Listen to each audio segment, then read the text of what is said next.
शिवसेना पक्ष हायजॅक करण्यासाठी संजय राऊत एकनाथ शिंदेंच्या पाठीमागे लागले होते, पण शिंदेंनी त्यांचं ऐकलं नाही. म्हणूनच उद्धव ठाकरेंना संजय राऊत वेगळ्या मार्गावर घेऊन गेले. याचाच भाग म्हणून सोनिया गांधी यांचे फोटो शिवसेनेच्या बॅनरवरती दिसतात. हे बाळासाहेब ठाकरे यांना कधीच मान्य झालं नसतं, अशा शब्दात पाणीपुरवठा मंत्री गुलाबराव पाटील यांनी संजय राऊत यांचा समाचार घेतला.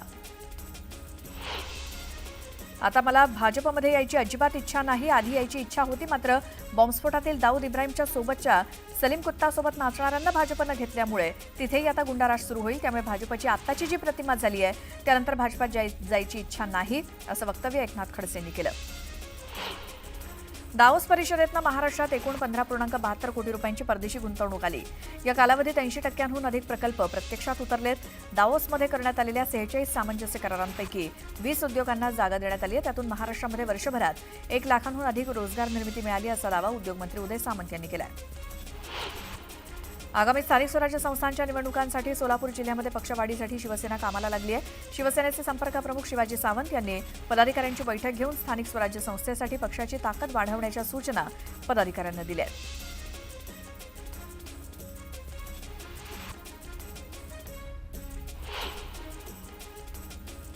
माळेगाव साखर कारखान्याच्या निवडणुकीत अजित पवारांच्या पॅनलनं दणदणीत विजय मिळवला. 21 पैकी 20 जागा जिंकत नीलकंठेश्वर पॅनलला माळेगाव साखर कारखान्यावरती सत्ता मिळवली, तर रंजन तावरेंच्या सहकार बचाव पॅनलचा दारुण पराभव झालाय.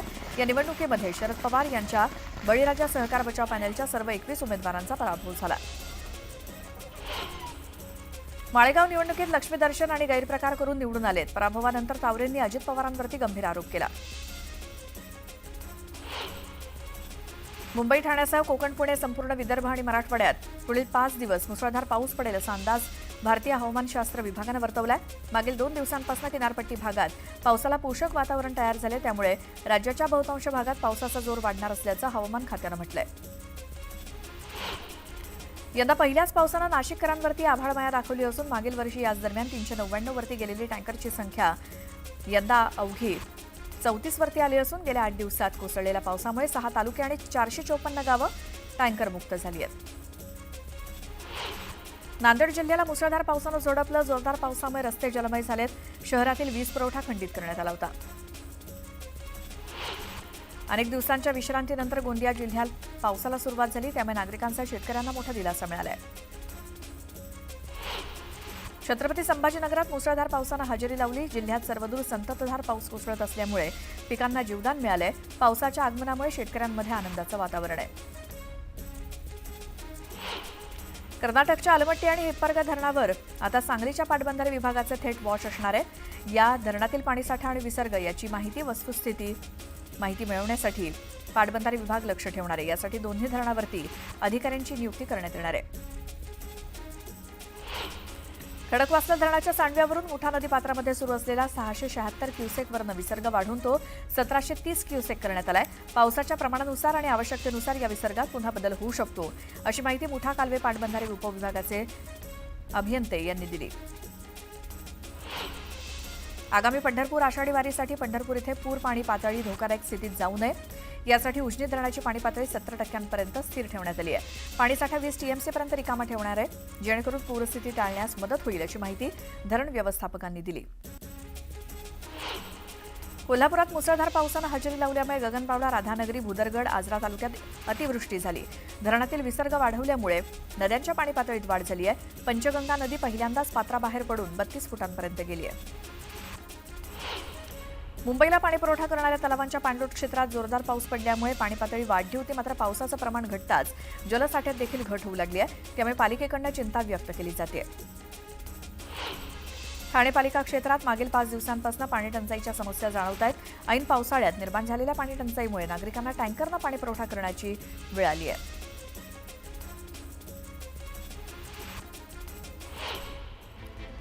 यानंतर एक मोठी बातमी बघूयात. हिंदी सक्तीच्या मुद्द्यावरनं सुरू झालेल्या वादानंतर आता शिक्षण मंत्री दादा भुसे हे मनसे अध्यक्ष राज ठाकरेंची भेट घेणार आहेत. दादा भुसे या बैठकीमध्ये राज ठाकरेंना सरकारच्या त्रिभाषा सूत्री संदर्भात माहिती देणार आहेत. हिंदी सक्तीच्या मुद्द्यावरनं राज ठाकरेंनी सुरुवातीपासूनच आक्रमक पवित्रा घेतलाय.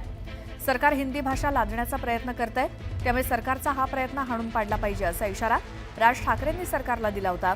दरम्यान त्यानंतर सरकारची त्रिभाषा सूत्री संदर्भात महत्त्वाची बैठक पार पडली होती आणि आता शिक्षण मंत्री दादा भुसे राज ठाकरेंची भेट घेणार असून या भेटीतून हिंदी सक्तीच्या मुद्द्यावरती तोडगा निघणार का याकडे सर्वांचं लक्ष लागलंय.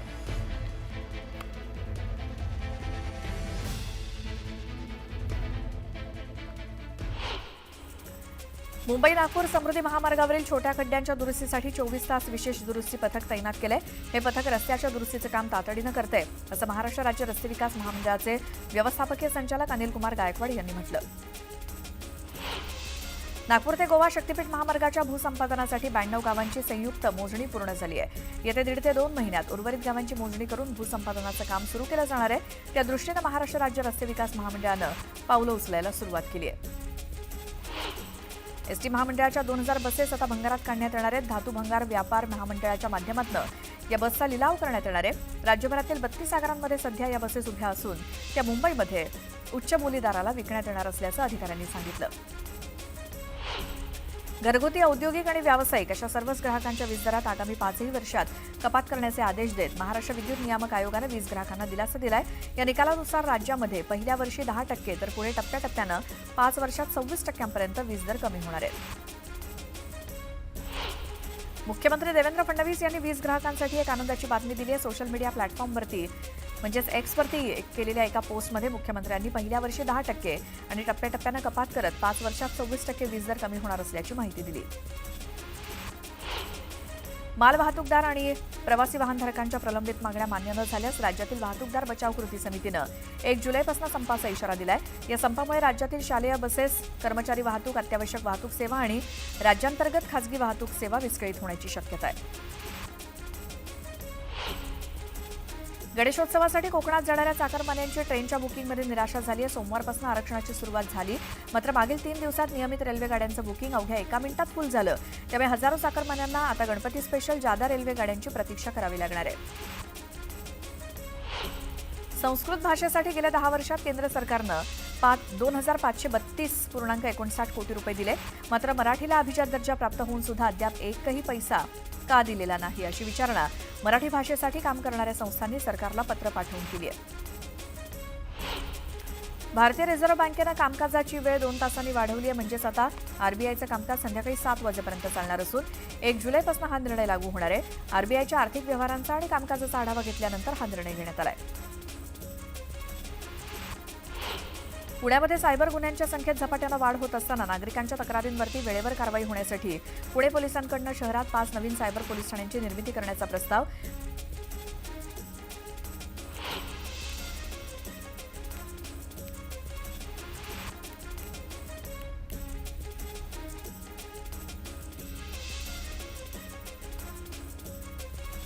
पुणे महानगरपालिकेच्या कारभारामध्ये पारदर्शकता आणण्यासाठी ई-ऑफिस ही प्रणाली वापरली जाणार आहे. या प्रणालीचं प्रशिक्षण आणि इतर कामं पूर्ण होत आली आहेत. लवकरच ही यंत्रणा महापालिकेच्या सर्व विभागात लागू होईल. महापालिकेच्या कारभारात ऑनलाईन यंत्रणेचा वापर वाढलाय.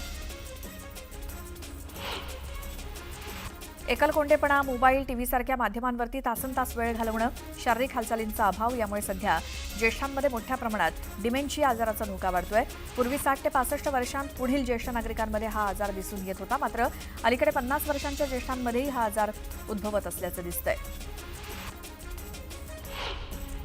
राज्य मार्ग परिवहन महामंडळाला मुंबई पुणे एक्सप्रेसवेवरती ITMSच्या माध्यमातून जानेवारी ते एप्रिल या 4 महिन्यांमध्ये एकूण 2,90,00,000 ई चलान जारी करण्यात आलंय.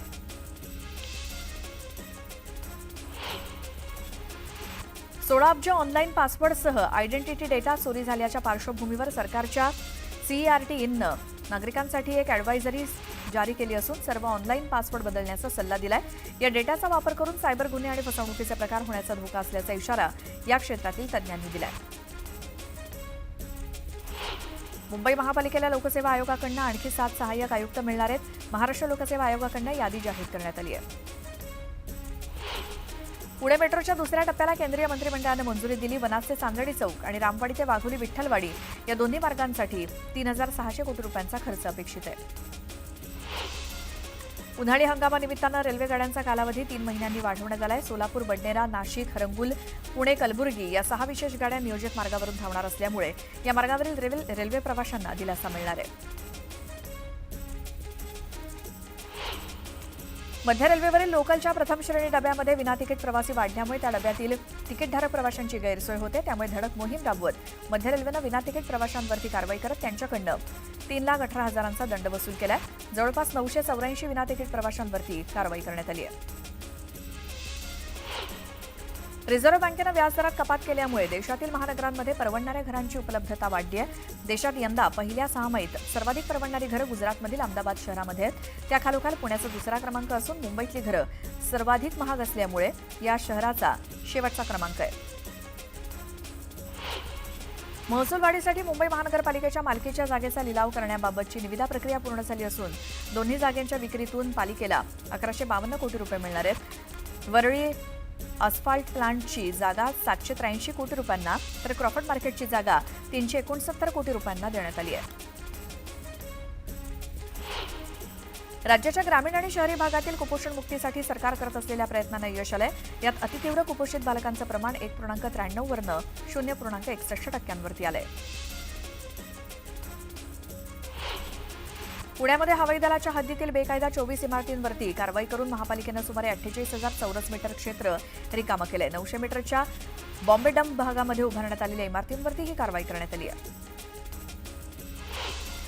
ठाण्यातील मोगरपाडा येथील 174.76 हेक्टर जमीन एमएमआरडीएला एकात्मिक मेट्रो कार डेपोसाठी देण्याबाबतच्या राज्य सरकारनं काढलेल्या अधिसूचनेच्या वैधतेला आव्हान देणारी याचिका उच्च न्यायालयानं फेटाळली.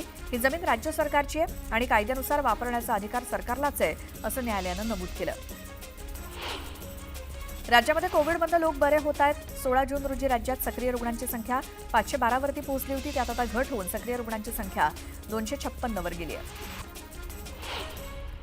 1975 ते 1977 मधील आणीबाणी कालावधीत लोकशाहीकरता लढा देताना मिसा आणि डीआयआर अंतर्गत सामाजिक आणि राजनैतिक कारणांसाठी कारावास भोगलेल्या व्यक्तींचा ठाणे जिल्हाधिकारी कार्यालयात सन्मान करण्यात आला. मुख्यमंत्र्यांच्या स्वाक्षरीचं पत्र देऊन त्यांना सन्मानित करण्यात आलं. नागपुरात कोरोनाचे पुन्हा 2 बळी गेले. त्यामुळे नागपुरातील रुग्णांच्या मृत्यूची संख्या 7 वरती गेली आहे. तर आतापर्यंत शहरामध्ये 60 रुग्णांची कोरोना रुग्ण म्हणून नोंद करण्यात आली आहे. नागपुरातील धक्कादायक घटना समोर आली आहे. घरातील उघड्या चेंबरमध्ये 18 महिन्यांच्या चिमुकलीचा पडून मृत्यू झाला. खेळत असताना चेंबरचं झाकण उघडं असल्यामुळे त्यात चिमुकली पडली. ही गोष्ट लक्षात येताच तिला रुग्णालयामध्ये नेण्यात आलं. मात्र उपचारादरम्यान तिचा मृत्यू झाला. सांगली रेल्वे स्टेशनच्या मागण्या पूर्ण न केल्यामुळे 5 जुलैला सांगली स्टेशनवरती शांतीपूर्ण जनआंदोलन करणार असल्याचा इशारा सांगली जिल्हा जागृती मंचानं दिलाय. 5 जुलैला सकाळी 10:30 ते दुपारी 1 वाजेपर्यंत शांतीपूर्ण आंदोलन करण्यात येणार आहे. या प्रलंबित मागण्यांबाबत 15 दिवसांची मुदत देखील देण्यात आली आहे. जळगावच्या चाळीसगाव तालुक्यामध्ये जून अखेरपर्यंत केवळ 61 मिलीमीटर पावसाची नोंद झाली. त्यामुळे तालुक्यामध्ये केवळ 59% पेरणी झाली आहे. तर कोरडवाहू क्षेत्रामध्ये पावसाअभावी पेरण्या खोळंबल्या आहेत. छत्रपती संभाजीनगरमध्ये महापालिकेकडून अतिक्रमण हटाव मोहीम राबवण्यात आली. या मोहिमेअंतर्गत रंगार गल्ली, अंगुरी बागेतील धोकादायक इमारती पाडण्यात आल्या. छत्रपती संभाजीनगरमध्ये खरीप हंगामासाठी शेतकऱ्यांना 1596 कोटी 63 लाख रुपयांचं पीक कर्ज वाटपाचं उद्दिष्ट आहे. आतापर्यंत केवळ 42% पीक कर्जाचं वाटप झालंय. त्यामुळे नव्यानं पीक कर्ज देण्यात अडचणी निर्माण होत आहेत. शिर्डी येथील साईबाबांच्या दरबारात भक्तांची गर्दी असते. देशविदेशातून दररोज हजारो लोक तिथे येतात. साई संस्थेनं या भक्तांसाठी एक मोठा निर्णय घेतलाय. साई मंदिरात ब्रेक दर्शन सुरू होतंय, ज्यामुळे सामान्य दर्शन रांगेत उभ्या असलेल्या भाविकांना फायदा होईल. शाळेतील विद्यार्थ्यांना पायाभूत साक्षरता आणि संख्याज्ञान क्षमता वाढवण्यात येते. या कार्यक्रमाअंतर्गत 2री ते 5वीच्या विद्यार्थ्यांनी किमान 75% अध्ययन क्षमता गाठणं गरजेचं आहे. त्याबाबतचा विद्यार्थी मूल्यांकन अहवाल 30 जूनपर्यंत शिक्षण विभागाकडे पाठवणं आवश्यक असल्याचं शिक्षण विभागानं स्पष्ट केलंय. सीबीएसई 10वीच्या बोर्ड परीक्षा रचनेमध्ये मोठे बदल जाहीर करण्यात आले. 2024 पासून विद्यार्थ्यांना एकाच शैक्षणिक वर्षामध्ये 2 वेळा परीक्षा देण्याची संधी मिळेल. पहिली परीक्षा सर्व विद्यार्थ्यांसाठी अनिवार्य असेल आणि फेब्रुवारीमध्ये घेतली जाईल. तर दुसरी परीक्षा मे मध्ये होणारी परीक्षा ऐच्छिक असेल. अंतिम मुदतीनंतर अभियांत्रिकेचे प्रवेश रद्द केल्यास भरण्यात येत असलेली अनामत रक्कम वगळता उर्वरित रकमेवरती पाणी सोडावं लागणार आहे. या संदर्भातली अधिसूचना जाहीर करण्यात आली. राज्यातील वैद्यकीय, दंत आणि आयुर्वेदिक महाविद्यालय लवकरच पूर्णपणे डिजिटल होतील. ऑक्टोबर महिन्यात सर्व वैद्यकीय महाविद्यालय आणि रुग्णालयांमध्ये HMIS म्हणजेच आरोग्य व्यवस्थापन माहिती प्रणाली लागू केली जाईल. त्यानुसार एका क्लिकवरती रुग्णाचा इतिहास कळेल. मुंबईमध्ये पॉलिटेक्निक अभ्यासक्रमाच्या द्वितीय वर्ष प्रवेश प्रक्रियेला सुरुवात झाली. विद्यार्थ्यांना 3 जुलैपर्यंत प्रवेश घेता येणार असून 5 जुलैला गुणवत्ता यादी जाहीर होणार आहे, तर 9 जुलैला अंतिम गुणवत्ता यादी जाहीर होईल. वारकरी संप्रदायात तुळशीच्या माळेला मोठं महत्त्व आहे. तुळशीच्या माळा बनवण्याचं काम पंढरपुरात मोठ्या प्रमाणात सुरू आहे. विठ्ठलाच्या पूजेत तुळशीचा वापर केला जातो आणि भक्त तुळशीचाच हार विठ्ठलाला अर्पण करत असतात. संत गजानन महाराजांची पालखी धाराशिवच्या उपळा गावात दाखल झाली. यावेळी गावकऱ्यांनी पालखीवरती फुलांची उधळण करत गावकऱ्यांनी पालखीचं स्वागत केलं. बीडच्या आष्टी तालुक्यातील गहिनीनाथ गडावरनं पंढरपूरकडे दिंडीचं प्रस्थान झालंय. पालखी सोहळ्यामध्ये हजारो वारकरी सहभागी झाले. संत वामनभाऊ महाराजांनी 131 वर्षांपूर्वी हा पालखी सोहळा सुरू केला. मुख्यमंत्री सहायता निधी आणि धर्मादाय रुग्णालय मदत कक्षामार्फत आषाढी वारीतील वारकऱ्यांच्या आरोग्य मदतीसाठी पुणे शहरामध्ये 10 ठिकाणी चरणसेवा शिबिरं आयोजित करण्यात आली. यात 15,000हून अधिक वारकऱ्यांची तपासणी करून त्यांच्यावरती उपचार करण्यात आले. राज्यात खरीप हंगामातील पिकांसाठी राबवण्यात येणारी पीक विमा योजना फक्त 2च विमा कंपन्यांच्या माध्यमातून राबवण्यात येणार आहे. त्यामुळे गत काही वर्षांपासून योजनेच्या अंमलबजावणीमध्ये होत असलेला गोंधळ आणि गैरप्रकाराला आळा बसण्याची शक्यता आहे. राज्यभरात पाऊस सक्रिय झालाय, मात्र कुठे मुसळधार तर कुठे रिपरिप. अशा पावसामुळे मात्र शेतात कुठे चिखल, कुठे जमीन कोरडी ठाक पडल्याचं दिसतंय. त्यामुळे महाराष्ट्रात बऱ्याच ठिकाणी पावसामुळे पेरण्या रखडल्यात. उत्तर प्रदेशातील आग्रा इथे सिंगणा इथे आंतरराष्ट्रीय बटाटा केंद्राअंतर्गत दक्षिण आशिया प्रादेशिक केंद्र स्थापन करण्याच्या कृषी आणि शेतकरी कल्याण विभागाच्या प्रस्तावाला मंजुरी देण्यात आली आहे. यासाठी बटाटा आणि रताळ्याची उत्पादन क्षमता, प्रक्रिया व्यवस्थापन आणि मूल्यवर्धन सुधारण्यात येणार आहे.